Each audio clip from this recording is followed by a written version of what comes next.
Going, baby. There you go. Look at that. Big old meat, boy. This is much bigger, ultimately, the impact on the world than the internet. You just caught a fish. How does it feel? Just pulled in a yellowfin, and it happens to be slightly smaller than the yellowfin you just pulled in, but that's going to change here today.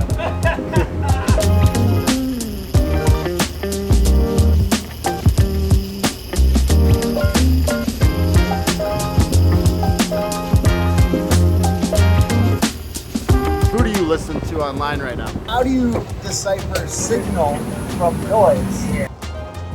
Mateo, North Carolina. I was invited by Marcus Sheridan.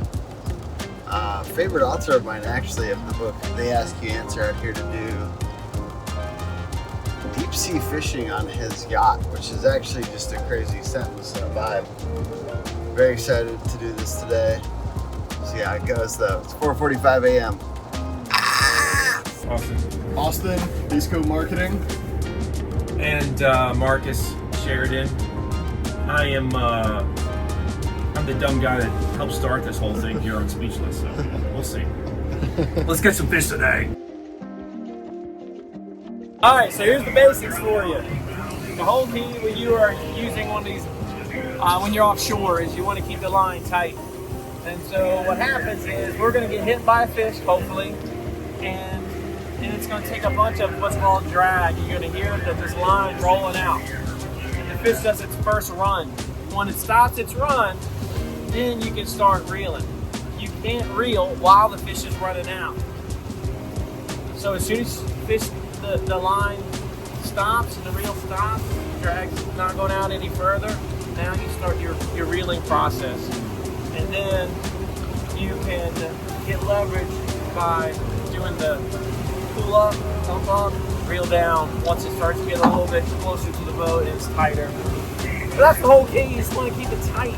People come out and they just let it loose, and that's not good. You also have to hurry because there's sharks out here. And the sharks, they just destroy these tunas. The problem is, a few years ago, they came out with a law that you couldn't harvest any sharks. So now we've got a shark population problem. And because of that, they're just wreaking havoc on the ecosystem. That's what happens when scientists don't fish. They don't really know what they're doing. That's the whole of the story, y'all. Look at that hook on the hook tattoo is flexing out for you today, ladies and gentlemen. All right, so a quick bite here on Speechless this morning. Let's go. It's coming quick. It's going to be I'm predicting a small blackfin tuna is my official prediction. Here it comes. All right. Austin, you help him with the chair. There you go. Keep reeling, keep reeling, keep reeling.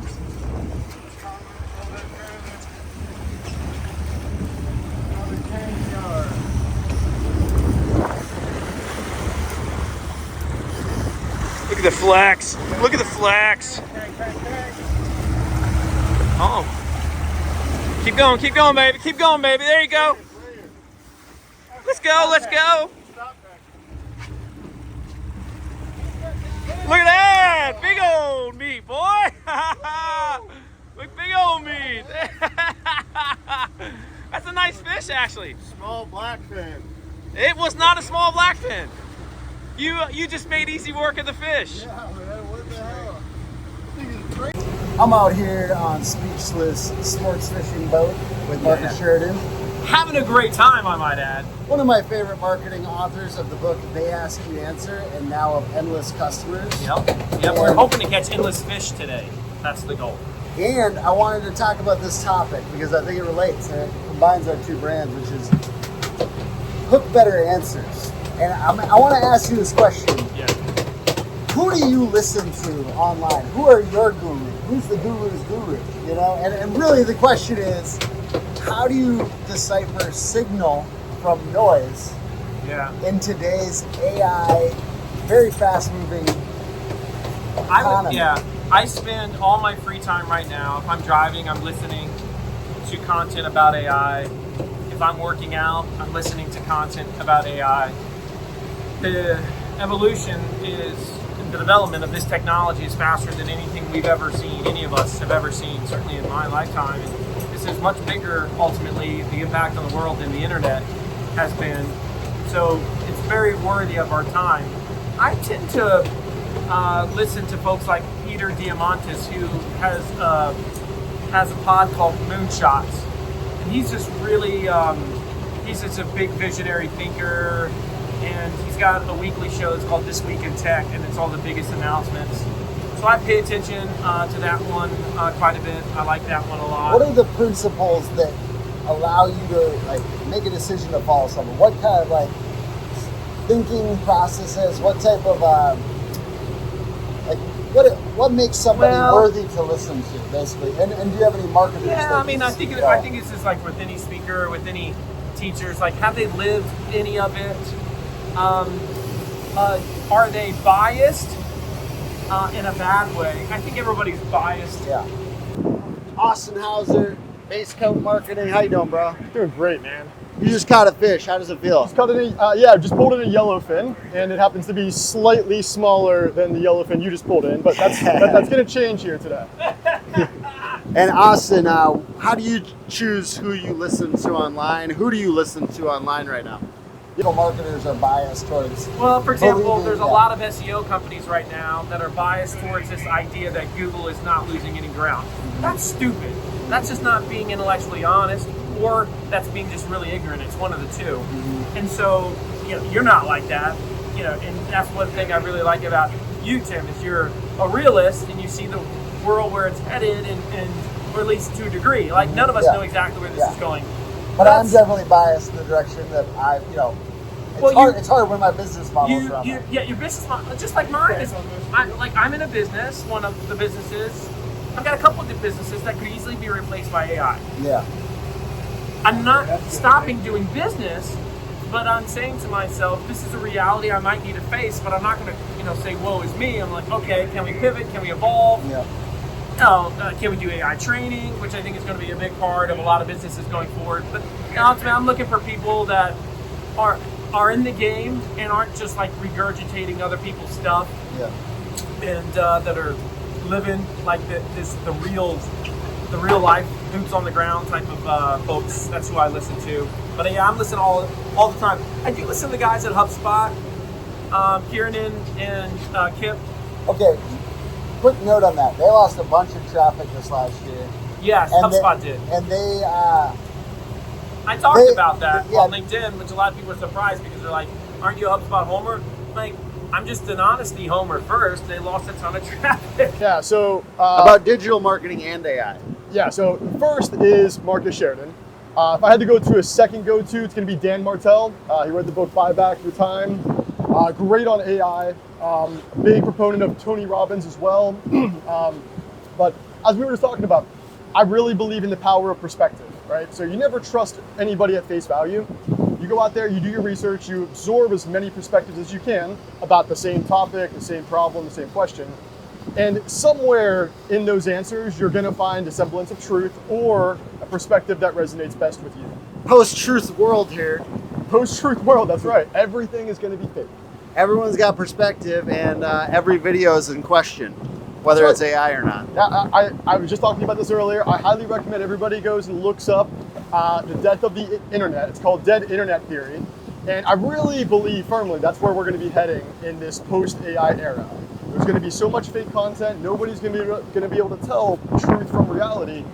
So at that point, why even invest your time online, right? So I see us slowly eroding back into this real-world connections before the internet happened. Now, whether that's going to happen in the next 5 years, 10 or 20 years, TBD. Anything else on principles for who to trust, how to figure out signal from noise in the marketing and AI realm? Yeah, so I think I overheard Marcus just talking about this. You need to find people who have been there and done that, who have walked in the shoes that you're looking to walk in. So don't trust some internet marketing guru just because they have a fancy social media presence, right? That's easy. Trust the people that have already climbed the mountain that you want to climb, have already reached that peak, and they can prove the fact that they can get there and get you there too. Well, one of the things is like not trusting people that climbed the mountain 20 years ago and now, you know what I mean, just have a consulting thing. Exactly. It's a different era that we live in today, right? So what strategies that worked 5 years ago, or let's just even go back 6 months ago, everybody picks up on these different trends so quick. They become so severely outdated at a much quicker rate. And therefore, you need to have somebody that is either doing it today or has done it in the recent past.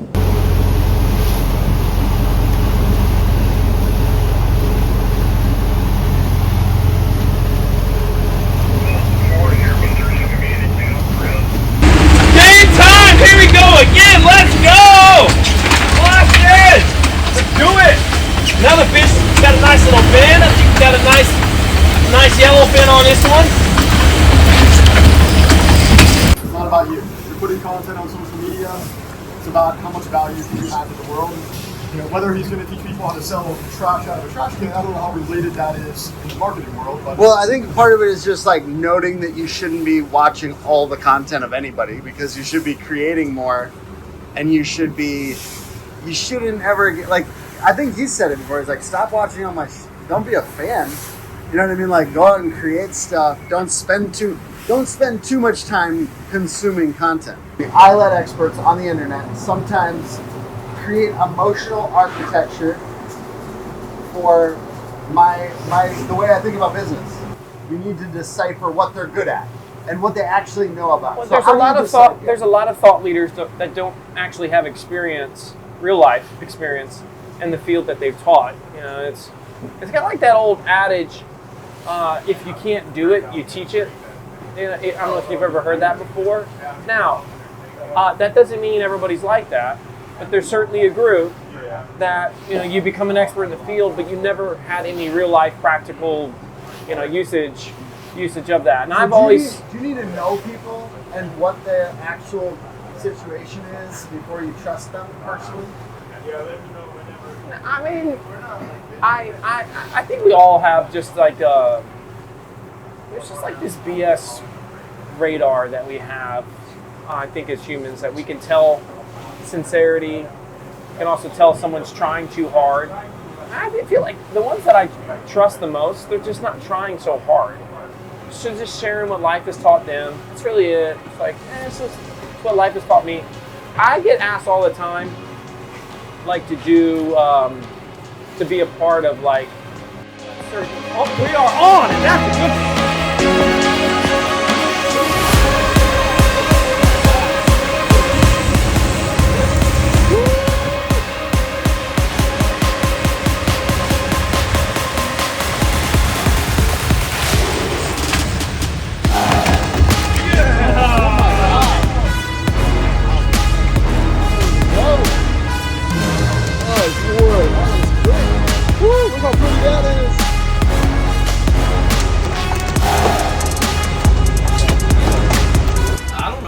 Trolled around for about 20 minutes when we set out. We got a bite, and then it just kept coming after that. It was a good day. Had a little lull there in the evening where we didn't have a bite, but we picked up a nice gaffer dolphin. But overall, good fishing. I mean, you can't ask for any more than that. Beautiful day, wasn't too rough, the wind didn't get after us too bad, so we made it safe. Got plenty of meat in the box. Happy. Can I get a CTA for you guys at Speechless for my channel? Sportfishing.com. Austin, was it overall satisfying, brother? 11 tuna and a mahi. We're eating good tonight. And even if some of your viewers don't come and go fishing with us, they should still come to the Outer Banks and go fishing. I mean, it's some of the world-class fishing, and some of the best captains in the world, you know, here that fish out of this port. So, good stuff.